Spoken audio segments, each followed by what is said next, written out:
Hi, friends. Welcome to Becoming Unbound, the podcast where we explore what it means to live a life unbound. I'm your host, Carly Butler, and every week we'll be diving into stories, conversations about what it means to break free from societal norms, discovering your true purpose, and creating a life that feels truly free. Whether it's personal freedom, professional growth, spiritual awakening, or financial independence, this podcast is all about helping you embrace the messy, raw, and beautiful journey of becoming unbound. Now, becoming unbound means stepping into the unknown, letting go of the limitations that hold us back, and creating a life that's authentically ours. It's a journey of courage, resilience, and transformation, and I am so honored to share it with you. Today, we'll be joined by Susan Baker, who is a passionate speaker, writer, and advocate, and a recently published author of the book A Life Beyond Words, and the author of the infamous blog, Live, Love, and Autism. I am so excited for you to hear her story and insights about finding out what it means to find freedom through the art of surrender. So let's dive in.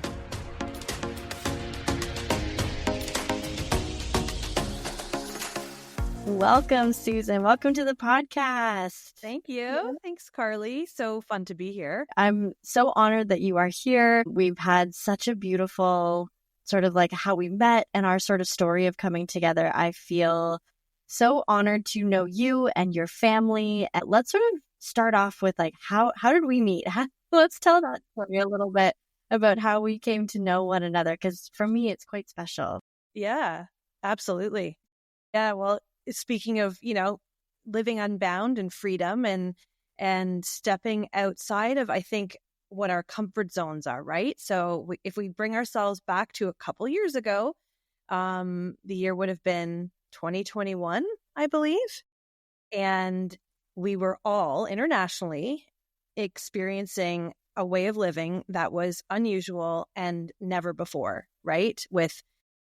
Depending on the country you were in, with lockdowns and social distancing and safety measures in place in workplaces and schools that may or may not have aligned with or felt resonant with, I think, ourselves or our family units. And that's what brought me to you, because our family, at the beginning of, when the more significant lockdowns were happening and schools were really being affected by the strict safety measures, we really looked at our children, my Andrew and Abby, and we agreed as a family that we would give ourselves permission to think outside the box on schooling.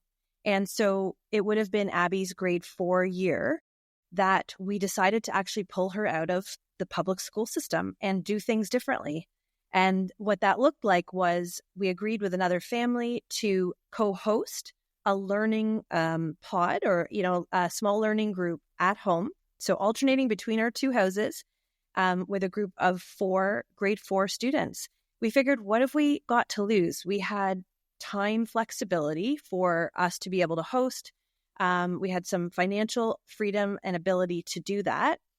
And Abby was grade 4. So really wasn't much at stake. We thought this was a great year for us to hire a teacher and bring the learning into our home where the children would have more freedom in terms of maybe what life could look like in a more typical way outside of lockdowns and safety measures and things like that. So we hired you, and here you are.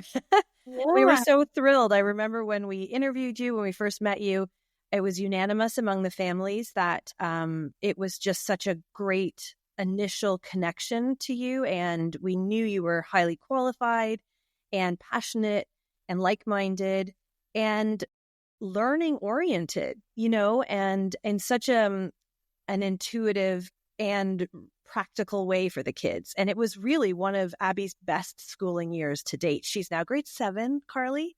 And and we often reflect back on that year. I mean, most families reflect back on those years, which were so atypical for our children. And we know it was actually damaging for a lot of the kids. But we look at that year and think, wow, that was a really courageous step we took. We not only were thinking outside the box, we were living outside the box and created this really unique, special opportunity for Abby and that group of kids.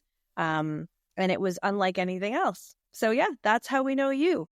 Yeah, it was a transformative year. Like, I feel like both of us took this huge leap of faith into the unknown, knowing that, and I often reflect on this time that like we had really been in touch with what our values were in that. And I think that's a really common practice. It's come up in a lot of the conversations on the podcast of getting clear about what those values were for your family. And for me, it was being able to continue to teach. I tried the online thing and then it didn't work. So this opportunity presented itself to do alternative education. And it was like very alternative at the time. We ended up being in your wonderful basement. I have very fond memories of your basement. And it was just a really beautiful year where we experienced such freedom. And oh my gosh, we spent so much time outside. And yeah, we had co-created a curriculum with the company that kind of brought us together. And that was truly like such an amazing time. Like, I finally found that I was also dipping my toe into like what it was to be a teacher. I know they still called me Miss Butler, but it was almost more of a mentor guide kind of space where it wasn't so, like I'm the teacher at the front of the classroom. So then once I broke into that, it was this, and the way I was able to get to know Abby and that was really like the beginning of the eye-opening, like, oh yeah, things in life can be done differently. And I'm sure that was the same way for your family as well. Like another big step for you into understanding that life doesn't have to look like these little boxes that's been laid out for us. Yes, absolutely. And even that entrepreneurial piece that you could play with that with the children, and Abby is back in the regular school system, but with this really empowered sense of self. And, she created this business, Abby's Joy, out of your, learning opportunity at our house. So, there was just so much opportunity and opportunity for growth for Abby and learning and all of that. And it came out of that place of, what are we doing? How do we do this? Do we know what we're doing? And having that trust and faith that this felt good and we would all figure it out. And it was excellent.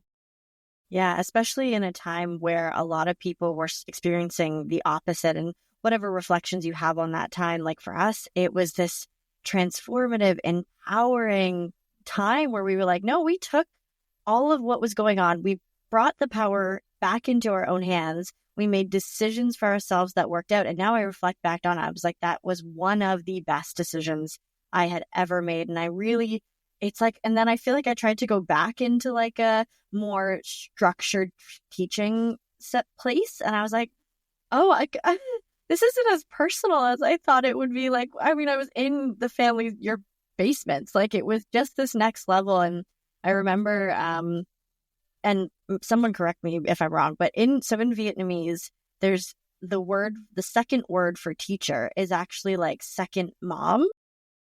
And I spent lots of time in Vietnam. And so I always it was such a beautiful thing to experience that of like becoming into I was like almost, I don't know, this guide mentor kind of experience and it was alternative to what I was so used to after 8 years of teaching. Yeah. Really beautiful, beautiful experience. It was, definitely. So, Susan, you've had quite a journey through you just published a beautiful book. I can say that I've cried multiple times, and I don't know if it's just because I have such a connection to you and your family, and I can see some of the moments and I'm sure your friends and family and the people who know you and the people who follow the blog. It was such a close place to my heart. And so whether it was happy tears or like, whoa tears, it was so beautiful. So do you want to tell us a little bit about your journey and how the book came to be? And maybe, I feel like we can have such a long conversation about this, but give us kind of the Coles Notes on your beautiful journey to where you are today. Yes. And thank you for that feedback on the book. And what I love hearing about people who have read the book is, definitely for people who know our family and know our story, even parts of it, it has meant so much to them because it's from start to finish, that whole story. And it's very touching. But I love hearing from people who have no idea who we are and don't know our story and find themselves in it in some way. It's very relatable, right? And so, yes, it's a story of our family, which includes an autism diagnosis, the loss of an infant, and then the joy that comes with the birth of another child, which is Abby, and all of the different layers around what that looked like for our family. It is relatable because it's the journey of a mother. It's the journey of a family. It's a story of love and resilience and hardship and loss and grief and challenge and triumph and perseverance, right? And the joy that can come out of the dark. And so it makes me feel, it gives me goosebumps, to be honest, when I hear from others that's what it meant to them as well. Because we're never alone in our journeys. Our journeys may look different, but we're never alone. And I have felt personally that through being in that vulnerable space of sharing through the blog and through the book, that it validates my experience, but it also makes me feel less alone and helps validate the experience of others. So, that's what all of our personal transformation journeys do when we share. So here we are together chatting about this. And one of the pieces I think that links really beautifully with the start of our conversation is regarding my son, Andrew. Abby's brother is Andrew. Andrew is 16. He is non-speaking, autistic, and he is who has directed the really transformative growth for our family. Not just thinking outside the box, but really having to take action and live outside the box.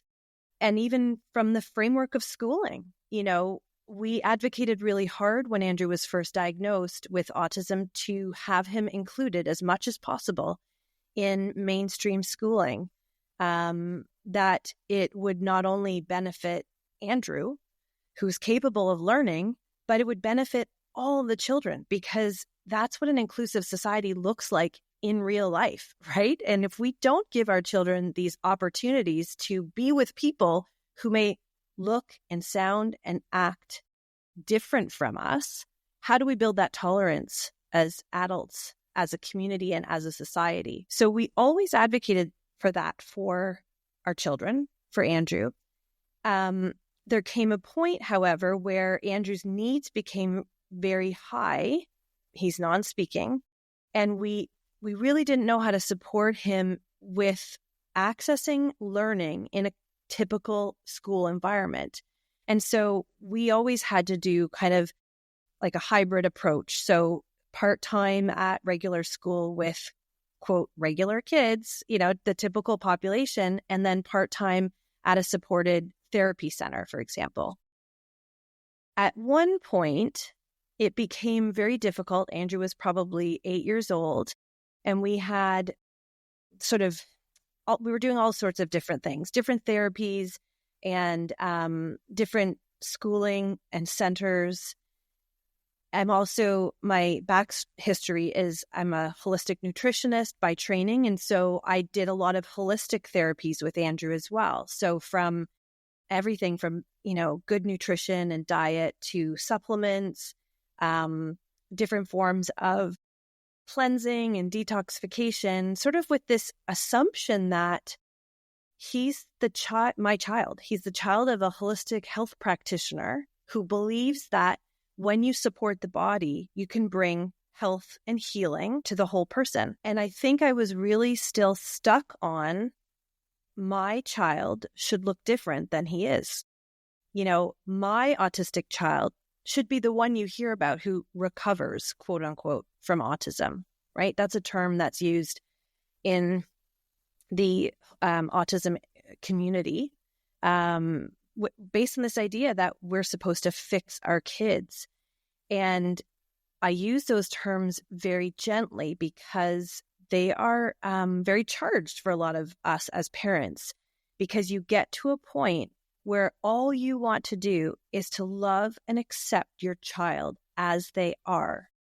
And for me, that moment came out of a very difficult, dark conversation with my husband in a time where it was really hard with Andrew. He was having so much trouble expressing his needs and his wants. And, he was throwing the soil from plants in our house. And at one point after dinner, he threw a glass full with water and it shattered across the kitchen. And my husband and I were arguing. And, we say to each other, we said in that moment, what are we doing? What do we need to do to help this child? Nothing's working. And for me, it was this really difficult place of, oh my gosh, I don't know what to do next. I don't know how to support this child. Nothing I'm doing, which I think should be, quote, working to really support this child, isn't in the way I thought it should. And so I had this real dark moment where I was crying, and I went to bed that night and I thought, I've got nothing. I've got nothing to go on. I've got no ideas. This doesn't feel good. I want to love my child. I don't want to feel like I have to fix him. And yet I don't know where to go from here. And it was a moment that I realize now was my first true forced experience with having to surrender. And there, in the end, is so much freedom that comes out of that place. Because the minute we let go of that grip of what we're holding on to so tightly, what we think life should look like, the minute we can let go of that even for a bit, it allows life to show us what's possible. And it was in the days and weeks and months after that really dark place where I thought, I got nothing. I think all these things that we're doing are helping, and yet it doesn't look like what I think it should. And when I started to let go of that, the possibilities opened up. And what was presented to us, something I was not even looking for, I didn't even know existed, was a method of communication that changed everything for our family. And you know this part of the story. I mean, this is where our family's life just took a beautiful left turn. And we've learned so much about not just Andrew, but about how we thought we had it, figured out, or we thought we knew what we were supposed to do. But only when I surrendered did life present a new way of communicating with our child. And so it was another family who shared about this letterboard method of communication, it's very simple, but there is a lot of training involved in order to communicate using an A to Z letterboard for Andrew with us. And we learn not just that he is cognitively capable and very bright, but we started to learn who he was as a person. And it is a beautiful story because it's not just what he says and what he writes, and some of that, and I'll share some of that. It's that he's able to do it, right? The letterboard and this piece of our story, for me, represents what it looks like when we entertain living outside the box, right? When we entertain what life could be, what's possible for us if we think and live outside the box, right? That whole piece around freedom. And so, yes, for me, freedom came through surrender. And I love that. You could never plan that. I would never have predicted that or even asked for it. But it was only because of that experience of surrender that our family found freedom and this beautiful understanding of who our non-speaking autistic child truly is. I have goosebumps all over my body.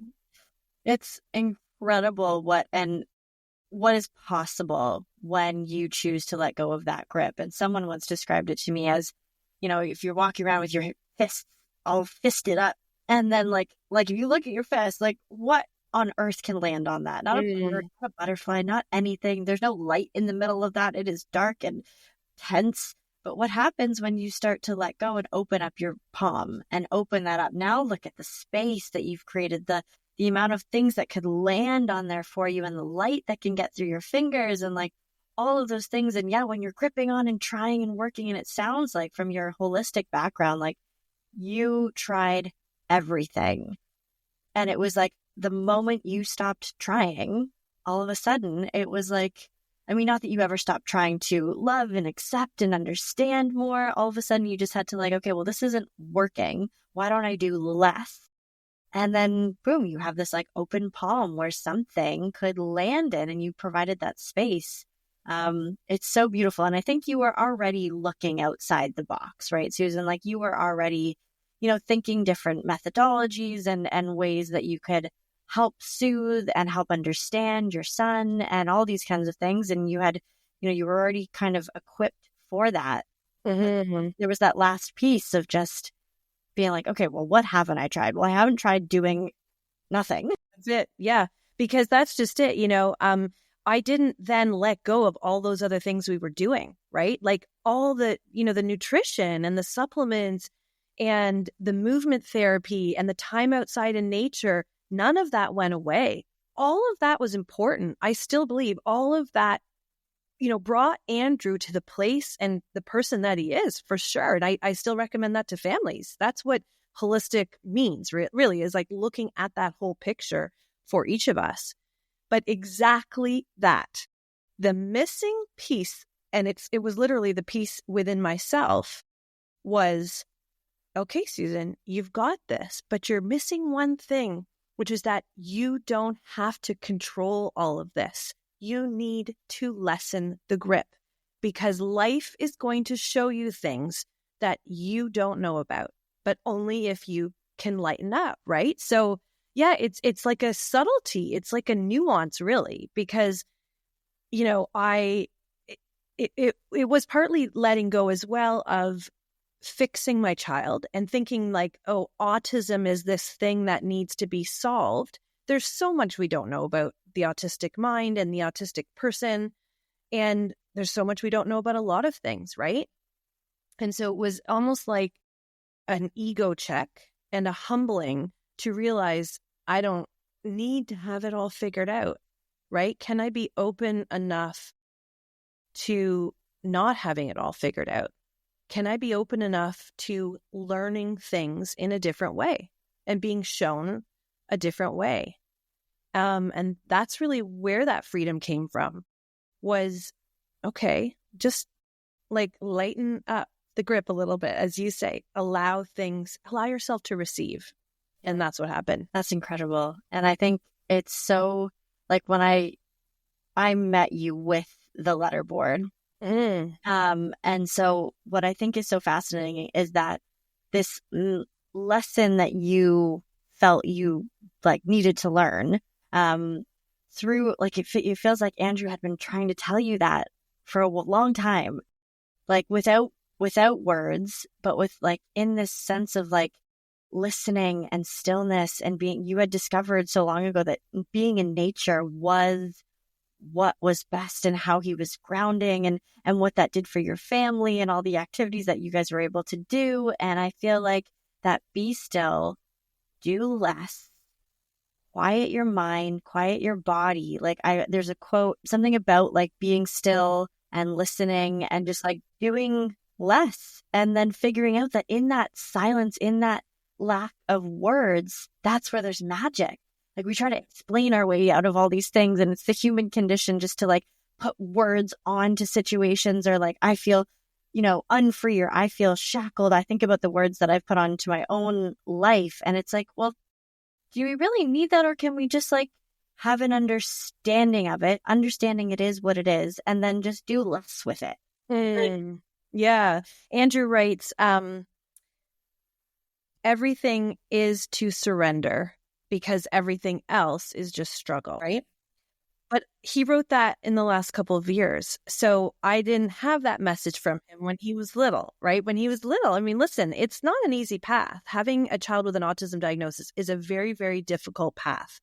It looks different for everybody, but I will never take that away from us or any other family.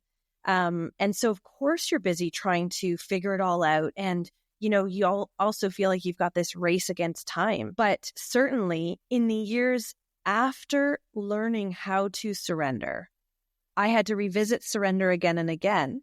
And yes, Andrew was part of reminding me of that. And he would do that through his words, or he would do that through his presence. So in moments where I was all, worked up about something, I could tell that he was playing off of that. And so I needed to come down in order for him to come down. So yeah, there was always that interplay. He is a very wise child, as are most of our children are here to teach us things, right? And sometimes we get it, and sometimes it takes a really dark place or being hit over the head until we really learn that. It's an ongoing journey for sure. I love to look at our story because people will say, well, how do you do that? Like, how do you just surrender?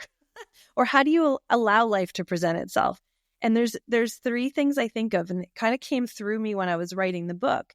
And the first is, I think if we can recognize that we are the experts on ourselves, right? We are the experts on our own life, on our children. There is no one else that knows us better than we know ourselves. And so if we can really own that and listen to that, then that helps to steer the direction that we need to go. And the second piece of that, though, is that we then are required to take action. And that's empowering. It takes courage, but it's also empowering, which is to say, okay, if I'm the expert, then I need to be courageous and take that next step. That no one is here to save us, right? That the power, we don't need to wait for the experts or the systems or the government or whatever it is, right? That we are the ones that need to take action on that life. And that takes practice. It takes a lot of courage and takes practice. And then the third part of that is that, in fact, what it takes is to keep showing up to our life. And that became my mantra, Carly. That was what got me through some of the really dark days, was it telling myself to keep showing up. And what does that look like? Well, in the mornings, it looks like getting out of bed. And, that's kind of a joke we make, like, oh, well, at least you got out of bed. But for some of us in some of really dark days, that actually takes a lot, right? So showing up to our life is how we begin to surrender to that life and allow life to present itself. We keep showing up, right? Day after day. And that's when the beauty of life unfolds. Yeah. And throughout the book, when I'm reading, like, there was many moments where you were like, all right, I can't. Yeah. Done. I don't know what to do. Hands are up. But like, I'm lost, or I'm whatever it is. And the next day comes and you show up again at the next situation and the next learning. And I think in every single moment, and there can be a lot of those times where you're like, oh, I don't know what to do. I don't know where I'm at. I'm getting all these different things coming in from like all these different, whether it's people or understandings of the world and these situations. But then you can be like, no, actually, like the next day you wake up, the sun shines and you can do it. Mm. And in those moments of like, I've had enough, right after that, and it seemed like in the book, it was always like right after that, there was something beautiful on the other side for you. So, and I think in this process of becoming unbound or discovering freedom or whatever it is these moments where you are brought down to your knees and you have no idea where to turn. And then the next day comes and you show up, and that's it. And you get out of bed. You're like, yesterday was awful and I'm in this dark place, but I'm going to keep being here. And then eventually through that darkness, the things starting to lighten up, and then this beautiful light can come in and you're like, oh, there's my next step, or there's that next realization. And that's what makes our human experience so powerful and like full of life.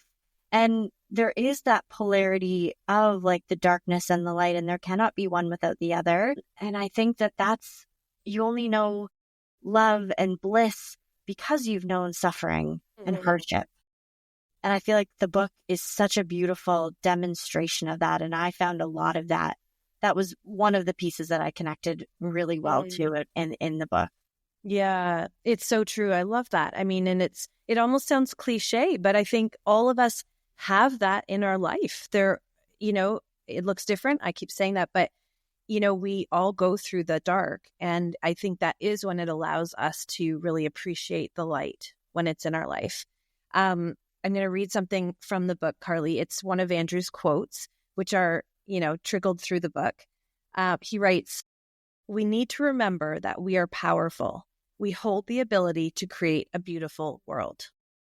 It's just what you were saying. It's a great summary of that. And, we've hardly talked about what is this method? What is this letterboard tool? So I'm hoping that for your listeners, they'll reach out, and we'll put some information maybe in the show notes on how to connect to this method of communication for your child, because it's certainly not as easy as dropping an alphabet in front of them and expecting that they can spell out these deep insights, right? But what I'd love to leave families with is this notion that your non-speaking autistic child is in there and actually likely has an interest in wanting to communicate beyond the pictures and the word symbols that we have set up for them on the iPads that they use, and other methods of picture word communication, which my son Andrew still does use.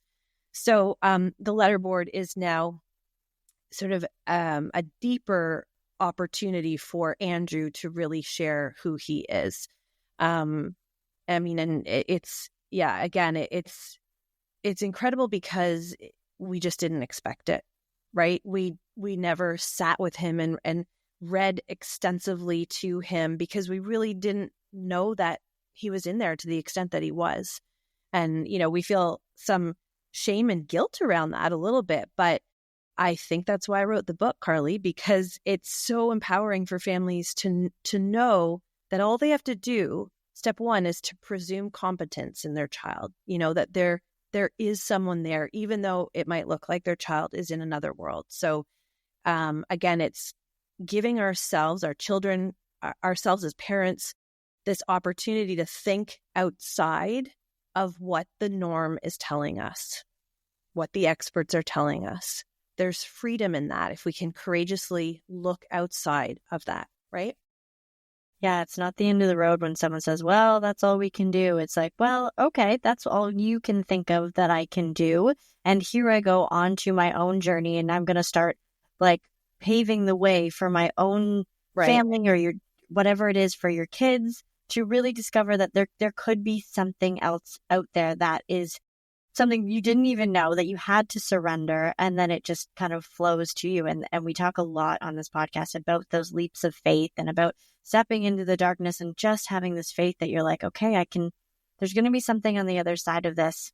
And one thing that and I knew you were surprised as well to understand not only that there was consciousness and competence within Andrew, but then to find out that there's wisdom from what sounds like spiritual sages.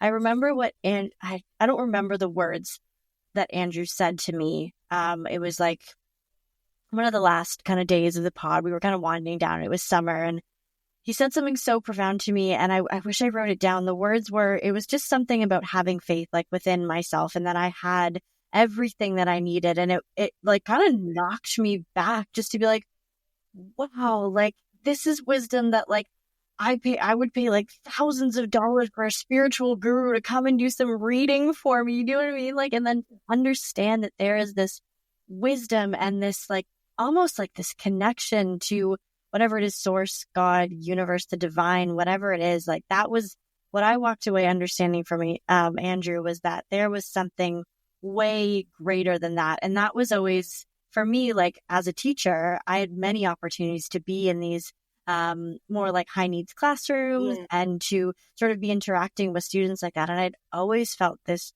draw to those classrooms. If I ever got a substitute position or whatever role, they were like, oh, you're in the classroom, the special education or the needs classroom. I forget, they call it something different now. And I was always like, yes, I love hanging out with these guys, because they are just, there are these little bits of wisdom, and whether there is speaking or there isn't, there's just this. And you say it a lot in your book that there is this connection that you experience with Andrew. And I think that goes for many neurodivergent thinkers and those in the world that maybe it looks like we don't understand them, but there's there's something there, and assuming competence in those individuals is such a beautiful gift, like such a beautiful way of thinking in life. And like, that's the baseline for all of us.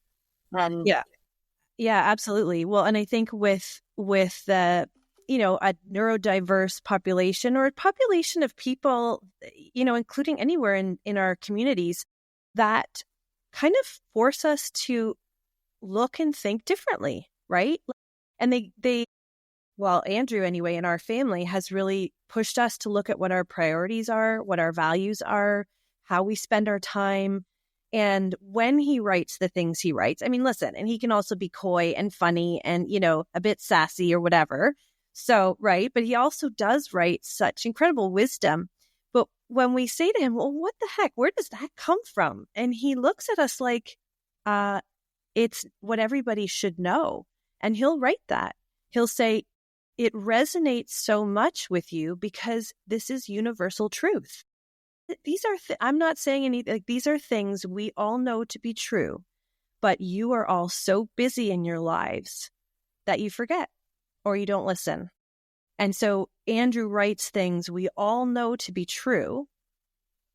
But I think coming from him, it kind of wakes us up sometimes to say like, oh yeah, right. Thank you for that reminder. Right. So, and I remember that, Dave, when he wrote that out, and I can't remember exactly what he told you, but I was like, oh, wow, man, that drives it home. And he is succinct with his words, Carly. I mean, it takes a lot of effort for Andrew to write on the letterboard, right? Think of all the words we've just used in this podcast, right? And he doesn't have that same opportunity. So his words are chosen. They are deliberate. And that's what drives his messages home for sure. Yeah, I heard this once that like to be economical with your words is actually one of the most powerful skills that you can have as a speaker or a writer, just to be able to get your point across in so little words so that there isn't this like mashed up, messy sentences or whatever it is, so that you can really deliver the point in an economical way with the language that we are gifted. And I think it can make such an impact on our, whether we're chatting with a friend or teaching a class or having a public speaking event, like that is so necessary. And I think that's a beautiful skill that Andrew like models for everyone. Yeah. Great. So Susan, as we're sort of getting closer to the end of our session today and our conversation, this has been so beautiful. If there was something that you could say to your younger self or someone who's feeling they're like, oh yeah, there's something on the other side of this. Maybe they are in the dark. Maybe they're at a point where they're like, I feel like I've checked everything out that the experts say, and I've checked all the boxes, but I just have this inner knowing that there's another way to do something, or maybe it's not even an understanding yet. What would you say to like someone like that, or maybe a version of your younger self that before you decided to surrender? What advice would you give them? That's such a beautiful question. And I would say, can you have the courage to remain open? Right? Because it's not necessarily about specific answers. And we often think, well, we've done everything and we've looked at everything. And that may be true, but maybe there's more coming. And so can you have the courage, not just to keep showing up in your life, but to remain open to the possibility that there's something else? Yeah, to be open to whatever. And it's not probably, I mean, it might look like exactly what you thought it would be, but it probably won't. It probably is going to look like some deeper lesson that when you reflect back on it, you think, wow, I could have never like imagined that situation would have turned out the way I thought it would be. I think there's something about like, you just worry about the feeling and like you let God or the universe sort of take over how it's going to look. You just kind of have to know that like, this is what I'm searching for. This is what I'm open to. The how just kind of like the universe will fill in those dots for you. Yeah. Yes, I know. Yeah. And that sounds so much easier said than done, doesn't it? So, and that's just it. I mean, if you can be gentle with yourself to say on a daily basis, just stay open. Stay open. It may be a person, a job, a book, a tool, I don't know, guy at the bus stop. Like, we don't know what life is going to present to us. Can we remain open? And whatever that looks like, however you have to do that for yourself, right? Whether that's you journal every morning, or you read a book that encourages you to stay open, or you have a friend that, encourages you. But the more you practice letting go of that grip on your life, the more you practice being open, the easier it gets. And then probably, maybe, the easier it gets for the universe or God, your higher self, to reveal itself to you.